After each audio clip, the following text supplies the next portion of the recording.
my journey for food has been extremely emotional. And food is one thing which has a universal language. Music has a universal language. It connects people. Caste, creed, or religion does not matter. So I've had diverse associations in life.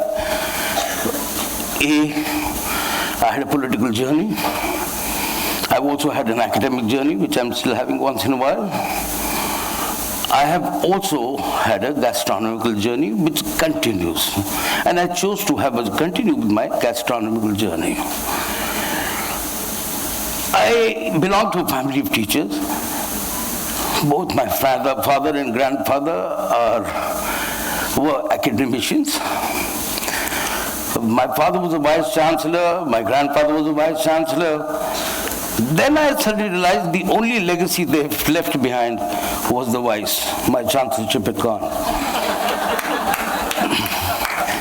This legacy actually is wise for food, wise for gastronomy, and wise for my quest, because food has taught me so much.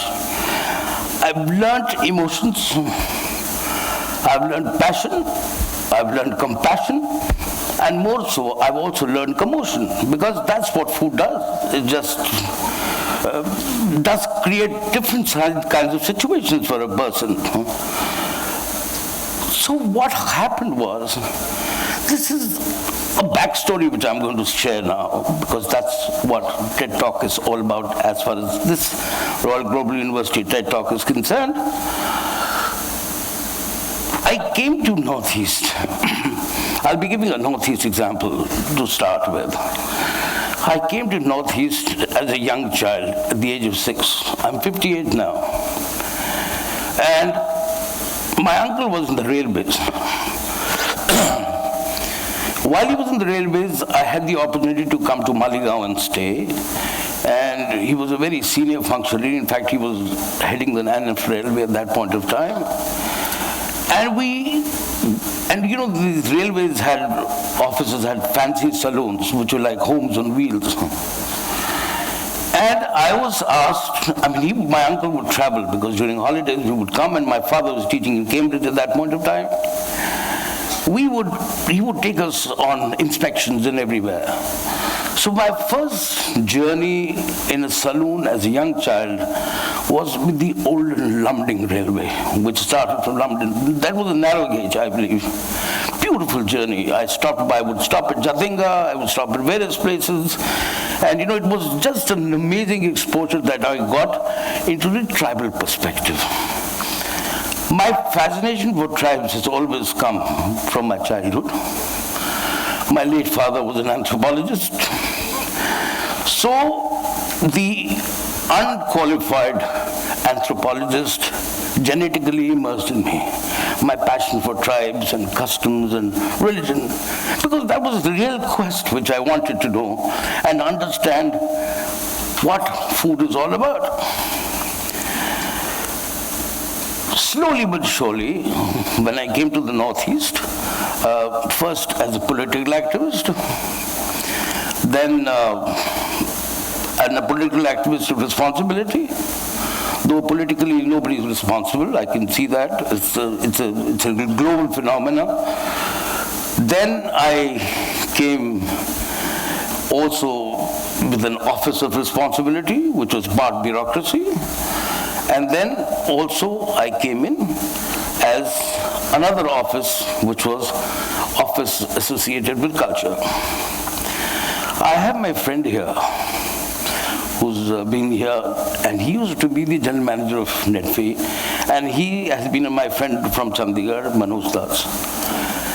Manoj asked me when I was the director of the Institute of Environmental Management, because I've always loved the Northeast, Ashish, why would you not want to work in Majuli? I said, yes, why not? So he just came and he says, why don't you work on this project for Netfee? We are preparing Majuli, for Majuli to be declared as a World Heritage Site for UNESCO to be declared. It'll be nice if you prepare a dossier. I said, fine. we bid for it, we were able to get it, and then it was coming back to Northeast. For me, it was like homecoming. Slowly but surely, I traveled to Majuli extensively, covered the entire area, studied the Chopra culture very closely, Beganati, Dakhin Pad, Gurumur, Kamlabari, Natun Kamlabari, you name it, and it was there. I understood and realized the importance that this culture has, the state has, the people have. Arunachal was also the same story. Nagaland was also the same story. Mizoram was also the same story. Chopra was also the same story, and Manipur was also the same story. Why I'm talking of food? Because everywhere I went, it was overwhelming hospitality when it came to food and culture. And obviously, here people feed you till you get fed up, you know. It's a different way altogether. It's a very overwhelming way of communicating and talking about food and building food and culture in the utmost possible level. Because of my love for food, I was in Imphal. I was driving down all the way to Moreh to cross the border to Myanmar to eat khawswe. So there was a festival which the cookies also celebrate and the musos also celebrate. It was called the Kut Festival, where there's merrymaking and fancy dancing and things like that. Then they forget about, because the local brew, Sangmai, plays a very important role in their lives, and then they're happy-go-lucky party guys. They brought in a dish for me, and that was a pork dish. Now, it was the Cookie National Army. So, when they brought the pork for me, I ate it, and I said, yeah, that's not what the cookies make. So I sort of, I had mustered gut, because in the meantime, I had befriended the leader of the Cookie National Army, and I had become his friend because he was an ex-student of Delhi University. And his wife was also a student of Miranda House. But they were leading a core militant organization. Unfortunately, they got shot dead by the Assam Rifles due to whatever reasons. I told them that very honestly, that look, this is not what it is. So the tribal pride came in. Can you cook for us? I said, well, why not? I know the flavors. Then they thought this guy, they had not my complete identity there. क्या ये क्या businessman लाला पता नहीं कहाँ से आया North Indian ये क्या खिलाएगा हमको? I said, wait and watch. So these guys went to the jungle and they shot a wild boar and brought it, because that's the game meat they eat normally. Now the question came to skinning. Fortunately for me, because I traveled to so many villages, my wife is Naga, by the way. So I traveled to so many villages. I learned the art of cooking and, skinning also. And when you go to Nagaland, they actually slaughter a pig in your honor, and that's the standard thing. So I went, and it was just amazing. I cooked, I collected all the herbs and medicine plants, or whatever you may have, put them together, because Northeast food is very simple. It's basically based on the simple ingredient of rusticity. Very rustic cuisine, because it has very minimalistic spices, unlike Punjabi butter chicken, dal makhani, all that jazz. You see, very basics. That's why the flavors come out. And that is why the health reasons is much better. I was much healthier when I was in Northeast, by the way. Ever since I went to Punjab, I became a glutton again. However, when I cooked for them, they couldn't believe it. Because, you know the recipe? And actually, when I'd gone, an old lady, a cooking lady in one of the villages had taught me how to make this, because wherever I would go, there were two things that has been very mandatory for me. A, to reach out to these people, learn their culture. B, cook their food, right?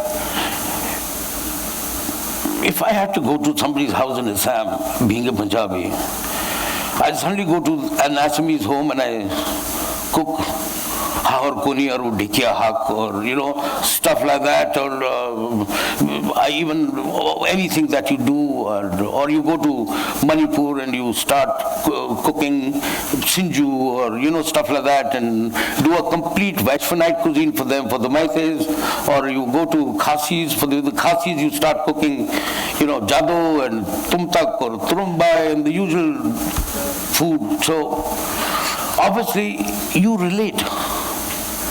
It's like a French cook coming to a Punjabi home and cooking makki ki roti and sarson ka saag. You will relate to that person. Hey, how come he knows this thing? So that was my secret of reaching out to the people. I am also a student of conflict, and my PhD is in the conflict management, conflict resolution in the Northeast.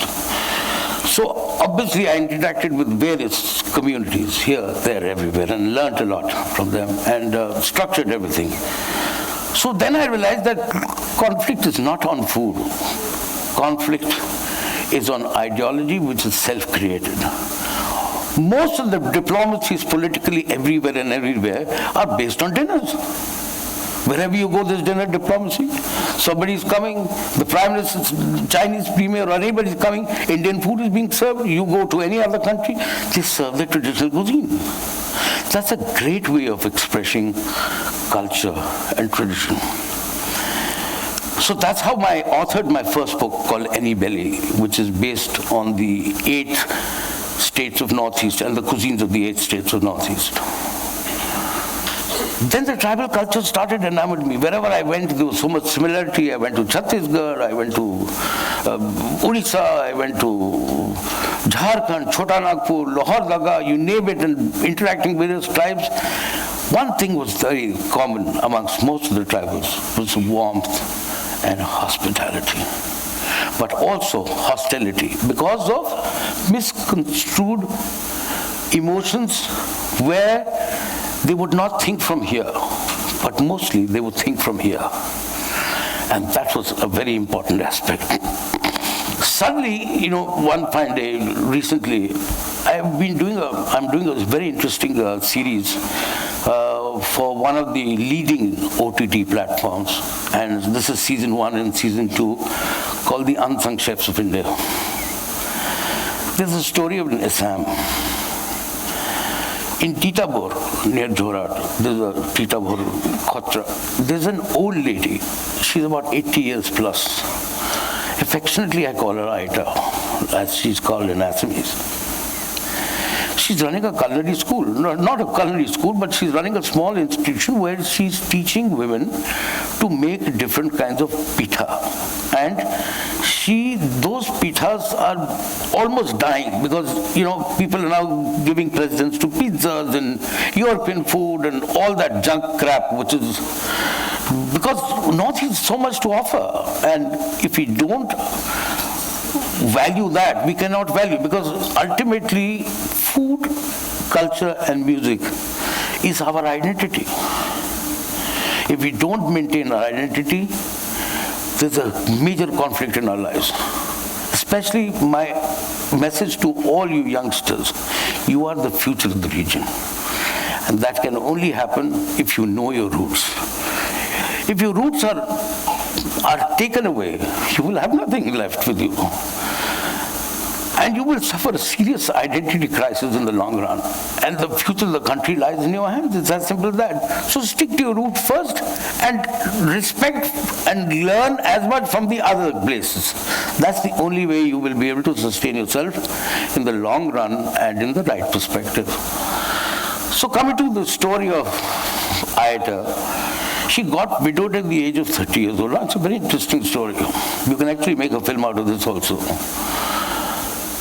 She had 2 sons. One son became a political activist and he joined the Alpha. The other son was selected for Assam police and he became a cop. But as tragedy would have it, she lost both her sons to insurgency and terrorism. The cop died because he was shot dead by Alpha. The Alpha fellow died because he was killed in an encounter. What was the poor woman's fault? She did not give up hope. She stood out and she found a reason to live because of food, because she was able to make one of the best pitas I've ever eaten in my life. And she opened that little institution where she started training rural women how to make pitas. So the moral of the story was that she's my unsung chef. So I'm doing a series like these from different parts of India, which are 23 plus. And that is how my passion for food started, and it continued. And every dish has a story. Every dish has a history. Every dish has a feature, what we need to take, and it teaches us a lot.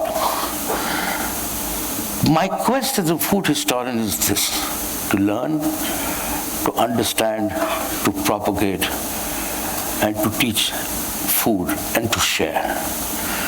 And that is what food is giving me.